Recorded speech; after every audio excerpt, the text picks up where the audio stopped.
G'day! This tutorial will take you through a simple and effective way of removing the rear wheel of a bicycle equipped with a quick release. The first thing to do is to release the brake.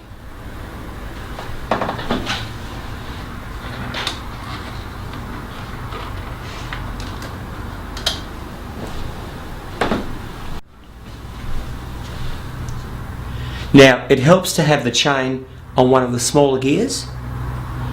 We'll release the quick release and drop the wheel out of the dropouts. Unhook the chain from the cluster and remove the wheel from the bike.